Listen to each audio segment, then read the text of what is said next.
Ode to a Nightingale by John Keats.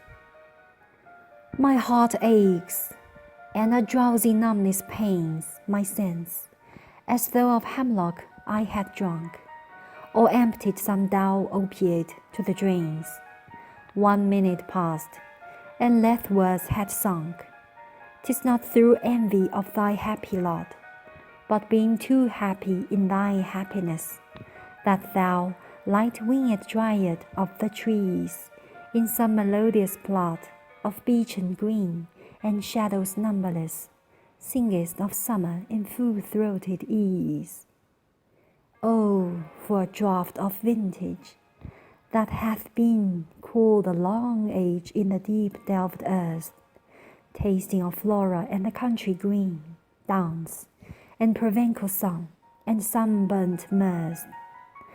Oh, for a beaker full of the warm south, full of the true, the blushful Hippocrene, with beaded bubbles winking at the brim, and purple-stained mouth, that I might drink, and leave the world unseen, and with thee fade away into the forest dim. Fade far away, dissolve, and quite forget what thou among the leaves hast never known, the weariness, the fever, and the fret. Here, when men sit and hear each other groan, where palsy shakes a few sad, last grey hairs, where youth grows pale and spectre thin and dies, where but to think is to be full of sorrow and leaden-eyed despairs, where beauty cannot keep her lustrous eyes, or new love pine at them beyond tomorrow. Away, away, for I will fly to thee, not charioted by Bacchus and his parts, but on the viewless wings of poesy, though that thou bring perplexes and retards. Already with thee, tender is the night, and happily the queen moon is on her throne, clustered around by all her starry face. But here there is no light, save what from heaven is with the breezes blown, through verdurous glooms and winding mossy ways.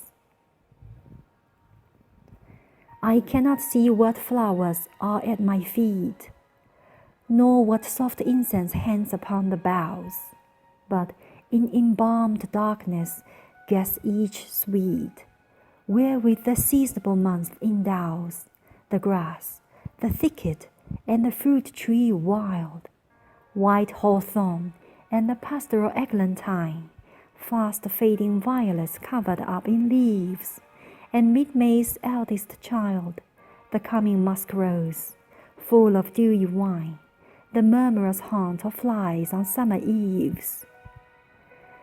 Darkling I listen, and for many a time I have been half in love with easeful death, called him soft names in many a mused rhyme, to take into the air my quiet breath. Now more than ever seems it rich to die, to seize upon the midnight with no pain, while thou art pouring forth thy soul abroad in such an ecstasy. Still wouldst thou sing, and I have years in vain to thy high requiem become a sod. Thou wast not born for death, immortal bird. No hungry generations tread thee down. The voice I hear this passing night was heard in ancient days by emperor and clown. Perhaps the selfsame song that found a path through the sad heart of Ruth. When sick for home, she stood in tears amid the alien corn, the same that oft-times hath charmed magic casements, opening on the foam of perilous seas in fairy lands forlorn.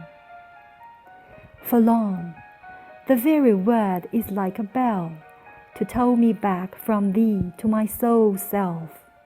Adieu, the fancy cannot cheat so well, as she is famed to do, deceiving elf. Adieu, adieu, thy plaintive anthem fades, past the near meadows, over the still stream, up the hillside, and now 'tis buried deep in the next valley glades. Was it a vision or a waking dream? Fled is that music. Do I wake or sleep?